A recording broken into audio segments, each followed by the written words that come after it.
Welcome back to my channel. कैसे हो आप सभी? आई एम श्योर कि आप सभी लोग ठीक होंगे।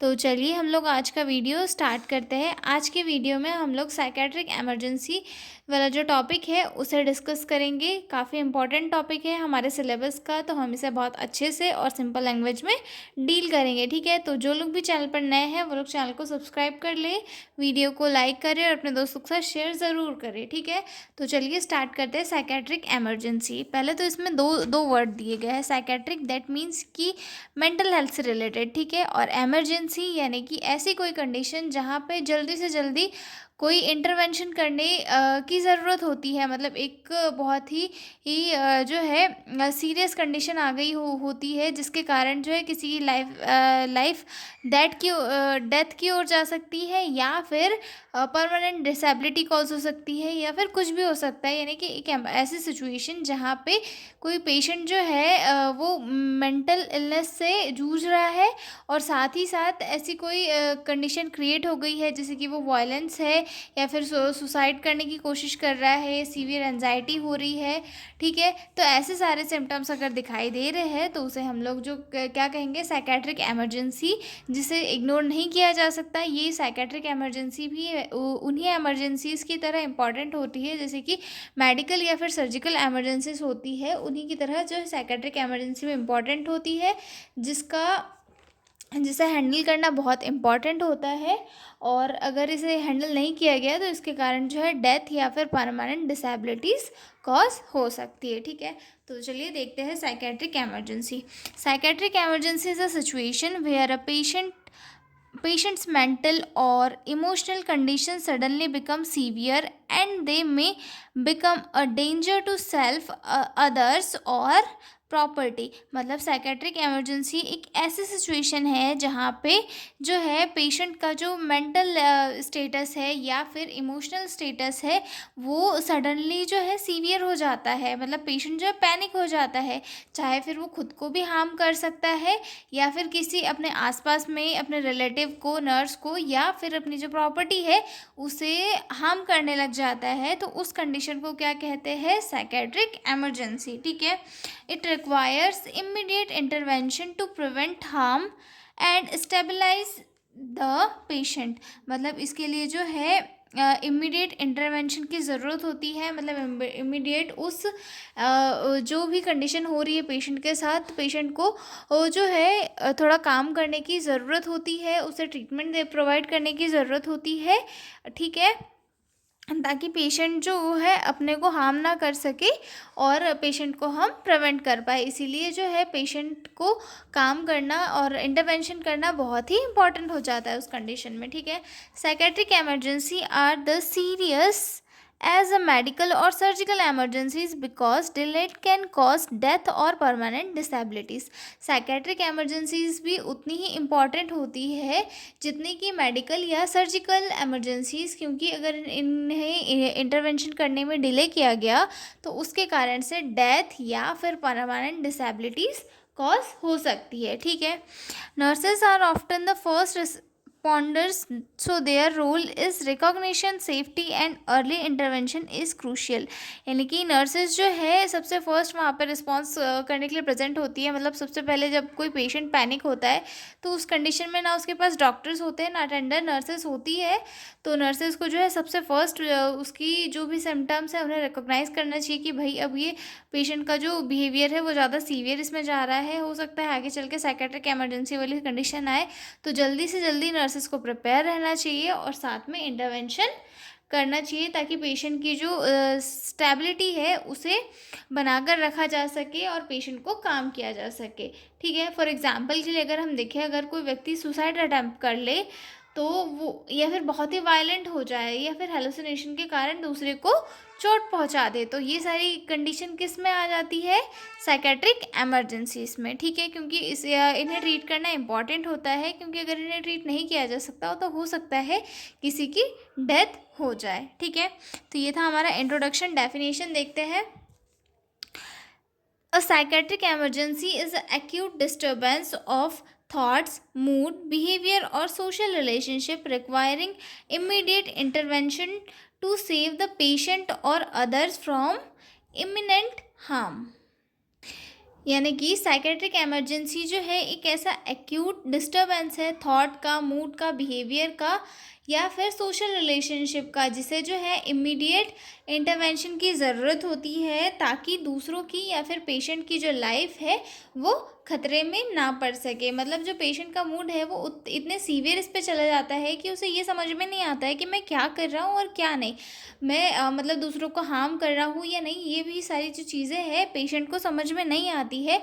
पेशेंट के दिमाग में जो है जो डिस्टर्बेंस कॉज हुआ रहता है उसकी वजह से वो वायलेंट हो जाता है और वो अजीब अजीब सी हरकतें जो है करने लगता है। ठीक है, तो यही हमारी ये जो है साइकेट्रिक इमरजेंसी थी। ठीक है, आगे देखते हैं कॉजेज़ ऑफ साइकेट्रिक एमरजेंसीज, कि इसके क्या क्या कॉजेज़ हो सकते हैं, किन किन वजह से जो साइकेट्रिक एमरजेंसी कॉज हो सकती है। सबसे फर्स्ट आता है इसमें severe psychiatric disorder. Severe psychiatric disorder कौन से हो सकते हैं? सीजोफ्रेनिया हो सकता है जिसमें कि पैरानॉइड डेल्यूजन हो सकता है, हेलुसिनेशन, वायलेंस, ये सारी चीज़ें हो सकती है। ठीक है, बाइपोलर डिसऑर्डर जिसमें एक्यूट मैनिया मतलब हाइपर एक्टिवनेस के कारण भी हो सकता है। ठीक है, मेजर डिप्रेशन मतलब किसी चिंता के कारण जो है सुसाइडल थॉट्स आ सकते हैं। सुसाइडल थॉट्स ज़्यादा अगर सीवियर हो गए तो पेशेंट सुसाइडल अटैम्प्ट कर सकता है, पेशेंट की जान खतरे में आ सकती है। ठीक है, उसके बाद सब्सटेंस रिलेटेड हो सकते हैं, सब्सटेंस के कारण भी हो सकता है, जैसे कि उसके बाद आता है सब्सटेंस रिलेटेड। सब्सटेंस के कारण भी हो सकता है जैसे कि अल्कोहल इंटॉक्सिकेशन और विड्रॉल, मतलब अल्कोहल का इंटेक अगर ज़्यादा हो गया है या फिर अल्कोहल लेते लेते अगर बीच में छोड़ दिया है तो उसके बाद में पेशेंट को जो तलब लगने लग जाती है तो पेशेंट का एकदम हाइपर एक्टिव हो जाता है कि नहीं मुझे चाहिए, नहीं मुझे चाहिए, या फिर लेने के बाद जो है ज़्यादा चीज़ें ये हो जाती है। ठीक है, ड्रग इंटॉक्सिकेशन यानी कि कैकेन, कैनाबिस, इनकी वजह से भी जो है पेशेंट हाइपर एक्टिवनेस या फिर जो है अदर एक्टिविटीज़ शो करने लग जाता है, अपने आप को हार्म करने की कोशिश करता है, वायलेंट हो जाता है। तो उस कंडीशन में क्या होता है, साइकेट्रिक इमरजेंसी की कंडीशन जो है क्रिएट हो जाती है। ठीक है, न्यूरोलॉजिकल कॉजेज़ जैसे कि हेड इंजरी हो गया, ब्रेन ट्यूमर हो गया या फिर एपिलेप्सी हो गई, इनके कारण भी जो है साइकेट्रिक इमरजेंसी कॉज हो सकती है। ठीक है, medication related antipsychotic side effect में neuroleptic malignant syndrome. Neuroleptic malignant syndrome क्या होता है? न्यूरोलेप्टिक मैलिग्नेंट सिंड्रोम एक काफ़ी ज़्यादा रेयर रेयर डिसऑर्डर होता है जो किसके कारण होता है? एंटीसाइकोटिक ड्रग के ज़्यादा इंटेक करने से होता है, जैसे कि हेलोपेराडोल एक एंटीसाइकोटिक ड्रग होता है और इसके ज़्यादा इंटेक करने की वजह से जो है न्यूरोलेप्टिक मैलिग्नेंट सिंड्रोम कॉज होता है। ठीक है, इसके सिम्टम्स में जैसे कि high fever, severe muscle rigidity या फिर कॉन्शियसनेस, ऑटोनॉमिक प्रॉब्लम जैसे कि pulse, BP, sweating, fast breathing, ये सारी कंडीशन जो है कॉज होने लग जाती है। ठीक है, उसके बाद आते हैं एंटी डिप्रेसेंट्स, मतलब इनके कारण भी जो है हो सकता है या फिर ईसीटी के साइड इफ़ेक्ट के कारण भी जो है पेशेंट हाइपर एक्टिव हो जाता है या फिर साइकेट्रिक एमरजेंसीज कॉज हो सकती है। ठीक है, सिचुएशनल भी हो सकती है जैसे कि एक्यूट स्ट्रेस या फिर ट्रॉमा, ग्रीफ, इंटरपर्सनल कॉन्फ्लिक्ट, इनके कारण भी जो साइकेट्रिक एमरजेंसीज कॉज हो सकती है, क्योंकि पेशेंट जब स्ट्रेस में आता है तो उसका माइंड जो है प्रॉपरली वर्क नहीं कर पाता, वो क्या कर रहा है क्या नहीं कर रहा है, वो कुछ चीज़ें कोई भी चीज़ नहीं समझ पाता है और वो जो है वही करता है जो एकदम उसे सामने दिखाई देता है, मतलब कोई भी एक्टिविटीज़ वो करने लग जाता है। ठीक है, इवन वो ये भी नहीं देखता है कि वो खुद को हार्म कर रहा है या फिर अपने रिलेटिव, फैमिली मेम्बर्स किसी को हार्म कर रहा है, कोई भी चीज़ें जो है पेशेंट को दिखाई नहीं देती, बस वो अपनी एक्टिविटीज़ करता जाता है। ठीक है, आगे देखेंगे हम टाइप्स ऑफ साइकेट्रिक एमरजेंसीज़ की, कौन कौन से टाइप की साइकेट्रिक एमरजेंसीज़ होती है। ठीक है, तो सबसे फर्स्ट आता है इसमें सुसाइडल बिहेवियर। ठीक है, अटेम्प्टिंग, प्लानिंग और थ्रिएटनिंग सुसाइड, मतलब सुसाइडल बिहेवियर में क्या आएगा, पेशेंट जो है अपने आप को ख़त्म करने की कोशिश करेगा, सुसाइड करने का की कोशिश करेगा, ठीक है। High risk in severe depression, schizophrenia, और ये कब होता है, मतलब अगर किसी पेशेंट को सीवियर डिप्रेशन है या फिर सीजोफ्रेनिया है तो उस कंडीशन में पेशेंट का जो बिहेवियर है वो सुसाइडल हो जाता है, मतलब वो अपने आप को ख़त्म करने की कोशिश करता है, जिसके कारण उसे हमें जो है ऑब्जर्वेशन में रखना पड़ता है, उसे हमेशा प्रोटेक्ट करके रखना पड़ता है ताकि वो पेशेंट जो है सुसाइड ना करे, ठीक है। अगला आता है उसमें होमिसाइडल या फिर वॉयलेंट बिहेवियर, ठीक है। पेशेंट जो है अग्रेसिव होकर जो है किसी और को भी मारने लग जाता है, ठीक है। Aggression towards others common in mania, paranoid, schizophrenia, मतलब पेशेंट जो है काफ़ी ज़्यादा एग्रेसिव हो जाता है दूसरे के ऊपर इसमें।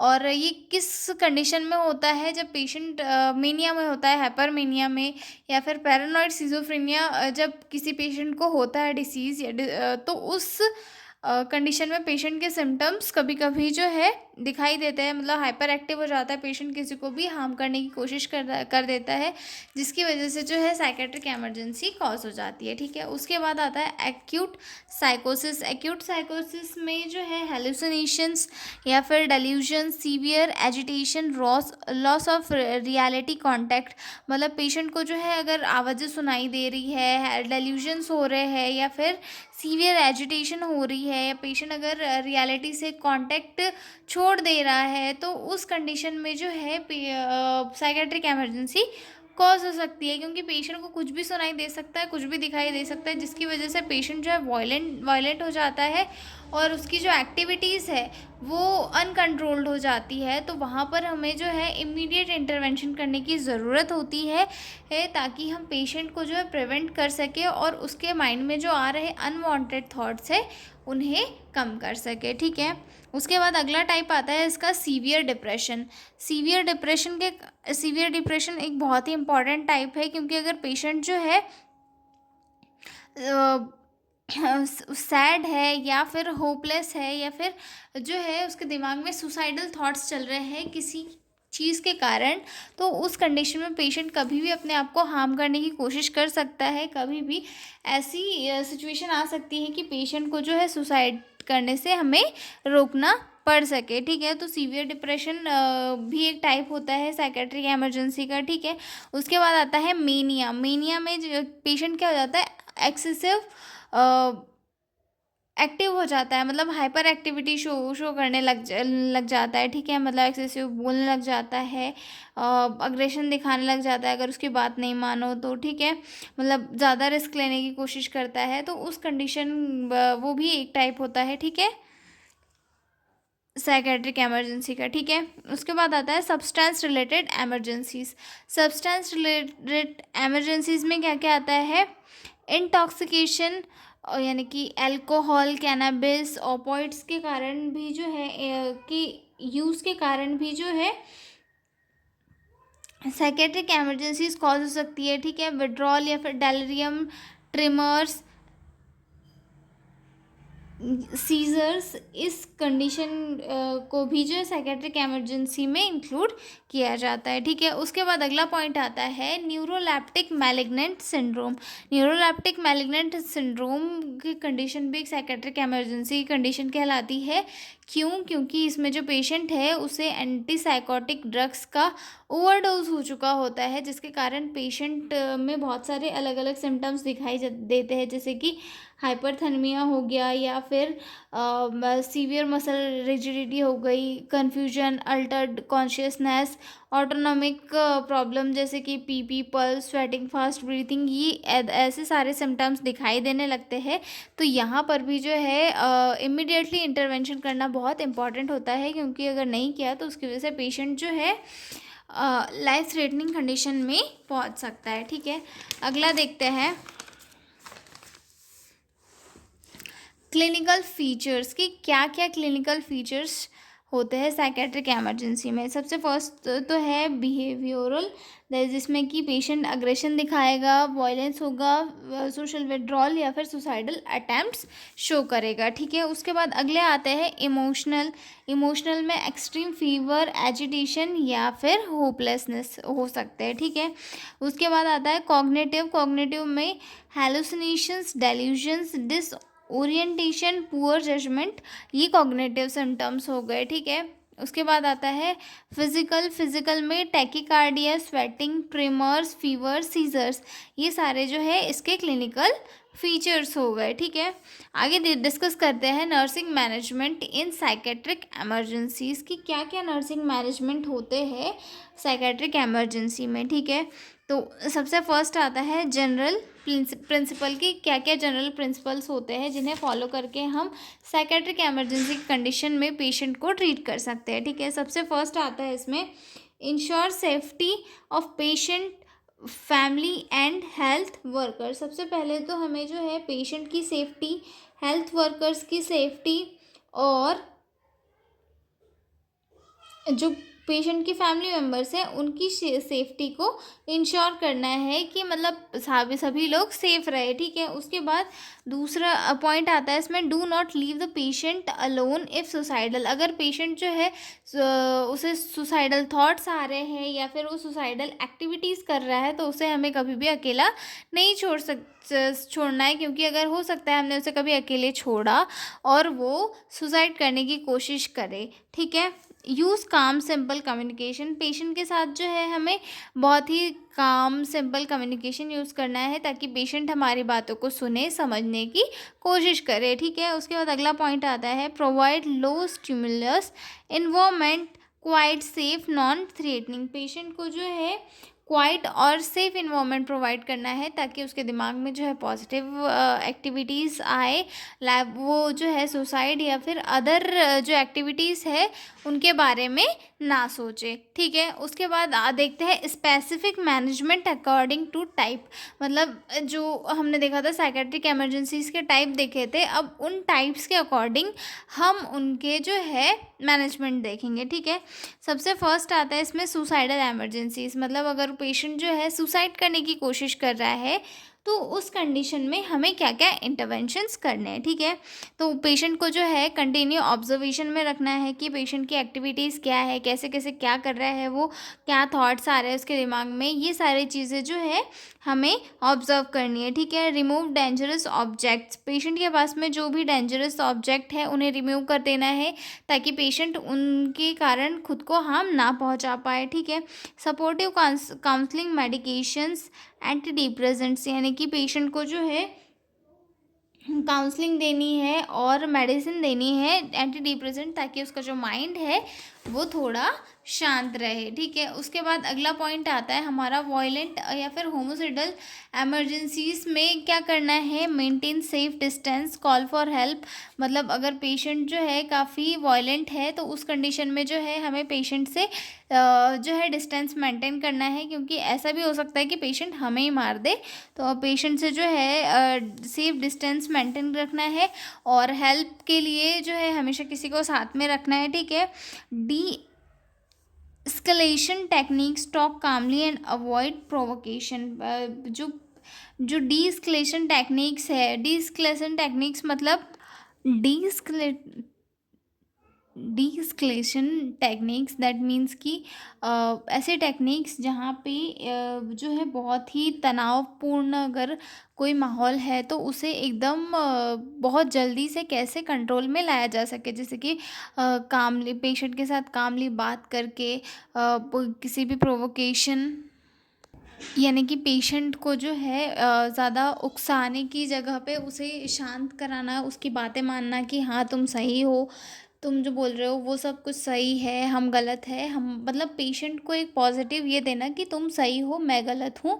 उस कंडीशन में वैसी कंडीशन क्रिएट करना कि पेशेंट हमारे कंट्रोल में आए और अपने आप को हार्म करने की कोशिश ना करे। तो ये सारे टेक्निक सबका अपना के जो है पेशेंट को कंट्रोल करना, केमिकल रीस्ट्रेंस जैसे कि IM सेडेटिव जैसे कि हेलोपेरिडोल दे के जो है पेशेंट को कंट्रोल में लाना, ठीक है। तो उसके बाद एक्यूट साइकोसिस में क्या इंटरवेंशन करने हैं? Do not argue with delusion hallucination. Patient के साथ जो है आर्ग्यू नहीं करना है कि तुम्हें जो दिखाई दे रहा है या जैसे कि डेल्यूजन या हेलुसिनेशन हो रहा है तो ये गलत है। नहीं, हमें उससे ये करना है कि हाँ, तुम्हें जो दिखाई दे रहा है वो सही है, ठीक है, मैं तुम्हें समझ पा रहा हूँ लेकिन मुझे ये दिखाई नहीं दे रहा है, ठीक है। रीएश्योर द पेशेंट को जो है भरोसा दिलाना है कि हम पेशेंट के साथ है, ठीक है। Administer antipsychotics. पेशेंट के अंदर हमें जो भी मेडिसिन है जो प्रेस्क्राइब की गई है एंटीसाइकोटिक, वो एडमिनिस्टर करनी होती है, ठीक है। उसके बाद आता है सीवियर डिप्रेशन। सीवियर डिप्रेशन में क्या करना है? Observe for suicidal risk. Severe depression के कारण पेशेंट कभी कभी क्या होता है, सुसाइड करने की कोशिश कर सकता है, तो उस कंडीशन में हमें पेशेंट को ऑब्जर्व करना है कि कहीं वो सुसाइड करने की कोशिश तो नहीं कर रहा है, ठीक है। Encourage expression of feelings. Administer anti depressant mood stabilisers. Patient को जो इनकरेज करना है कि वो अपनी फीलिंग्स शेयर करे हमारे साथ, और अगर ज़रूरत है तो उस कंडीशन में जो है एंटी डिप्रेसेंट या फिर मूड स्टेबलाइजर्स एडमिनिस्टर करके पेशेंट के मेंटल स्टेबिलिटी को जो है मेंटेन किया जा सकता है, ठीक है। अब मीनिया की कंडीशन में क्या कर सकते हैं? Protect patient from exclusion and risky behaviour. Patient को जो है रिस्की बिहेवियर या फिर हाइपर एक्टिवनेस से प्रिवेंट करना है, प्रोटेक्ट करना है, ठीक है। Provide structure routine. Administer mood stabilizer lithium या फिर वेलपोरेट। पेशेंट को जो है एक स्ट्रक्चर रूटीन प्रोवाइड करना है, साथ ही साथ जो है मूड स्टेबलाइजर जैसे कि लिथियम ड्रग है या फिर प्रोएट हो गया, ये एडमिनिस्टर करना है, ठीक है। उसके बाद आता है डेलीरियम। डेलीरियम में क्या करना है? रिओरेंट द पेशेंट फ्रिक्वेंटली। पेशेंट को जो है बार बार रिओरेंट हमें कराना है कि चीज़ें क्या है, आप कहाँ पर हो, कौन हो, पेशेंट को याद दिलानी है, ठीक है। Maintain hydration and nutrition. Patient का जो हाइड्रेशन न्यूट्रिशन है वो प्रॉपरली मेंटेन करना है, ठीक है।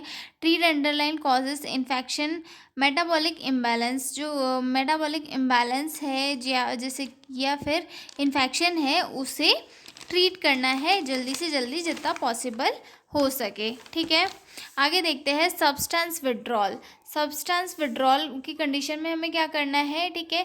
पेशेंट के वाइटल्स मॉनिटर करना है, जो डिटॉक्स मेडिकेशंस है उन्हें एडमिनिस्टर करना है और सपोर्टिव थेरेपी पेशेंट को प्रोवाइड करनी है, ठीक है। उसके बाद आता है न्यूरोलेप्टिक मैलिग्नेंट सिंड्रोम। इस कंडीशन में हमें क्या करना है, ठीक है। Stop offering antipsychotic immediately. Neuroleptic malignant syndrome क्या है कि इसमें जो एंटीसाइकोटिक ड्रग्स होते हैं वो जैसे कि हेलोपेराडोल, इसका जो डोज है वो सीवियर इस पे हो जाता है, तो पेशेंट में जो कुछ सिम्टम्स जैसे कि हाइपरथर्मिया अल्टर्ड बीपी या फिर अदर सिम्टम्स शो होने लगते हैं, तो जो है न्यूरोलेप्टिक मैलिग्नेंट सिंड्रोम हम उसे कहते हैं। और इस कंडीशन में जो है सबसे पहले जो है एंटीसाइकोटिक ड्रग्स को हमें स्टॉप करना होता है, ठीक है। पेशेंट के जो वाइटल्स हैं उन्हें मॉनिटर करना होता है, आईवी फ्लूइड वगैरह प्रॉपरली चेक करना होता है, ठीक है। और जो है पेशेंट की बॉडी में हमें जो है डेंट्रोलिन या फिर ब्रोमोक्रेप्टिन जो है एडमिनिस्टर करना है, ठीक है। तो ये हो गए हमारे नर्सिंग मैनेजमेंट। अब हम आगे देखेंगे रोल ऑफ नर्सेस, थोड़ा सा शॉर्ट में हम इसे डिस्कस कर लेते हैं, ठीक है, फिर हमारा टॉपिक ख़त्म हो जाएगा, ठीक है। तो सबसे फर्स्ट आता है इसमें early recognition of warning science, suicidal talk, aggregation and confusion. Patient के अंदर जो है वार्निंग मतलब पहले ही हमें साइन एंड सिम्टम्स पेशेंट के चेक करना है कि पेशेंट कहीं ज़्यादा अग्रेसिव तो नहीं हो रहा है, कंफ्यूज नहीं तो नहीं है, सुसाइडल थॉट्स उसके माइंड में तो नहीं आ रहे हैं, ये सारी चीज़ें हमें पहले ही चेक करना है, ठीक है। Safety provider first priority. Patient को सबसे पहले जो है हमें सेफ्टी प्रोवाइड करनी है, यानी कि जैसे उसके आसपास से जो भी शार्प थिंग वगैरह है वो हटा देनी है कि पेशेंट अपने आप को हार्म नहीं कर पाए, ठीक है। नर्सेज जो है एक केयर गिवर का काम करती है, मतलब पेशेंट के अंदर जो भी मेडिसिन वगैरह एडमिनिस्टर करानी है, सपोर्टिव केयर देनी है, ये सारी चीज़ें भी हमें पेशेंट को देनी है, ठीक है। नर्सेज को एक प्रॉपर कम्युनिकेटर होना चाहिए, मतलब पेशेंट के साथ जो है काम इंटरेक्शन मेंटेन करना है पेशेंट के साथ भी और उसकी फैमिली के साथ भी, ठीक है। कोऑर्डिनेटर की तरह भी वर्क करना होता है, work with psychiatric psychologic physician emergency team. Patient के साथ भी नर्स को जो है कोऑर्डिनेट करना होता है, साइकेट्रिक के साथ भी, फिजिशियन के साथ भी और एमरजेंसी टीम के साथ भी, ठीक है। पेशेंट को जो है नर्सेस को जो है एक एजुकेटर की तरह भी वर्क करना होता है, ताकि वो फैमिली पेशेंट को प्रॉपरली नॉलेज बता सके और जो है डिसीज़ के प्रिवेंशन के बारे में एजुकेशन दे सके, ठीक है। Document accurate recording of sign intervention and outcomes. Nurses को जो है जो भी डॉक्यूमेंटेशंस वगैरह हैं उन्हें भी प्रॉपरली ही रखना है, ताकि आगे चल के फ्यूचर में उनका काम पड़े तो जो है हेल्प ले सके, ठीक है। तो ये था हमारा टॉपिक साइकेट्रिक एमरजेंसी वाला। अब हम मिलते हैं अगले वीडियो में, तब तक के लिए बाय बाय।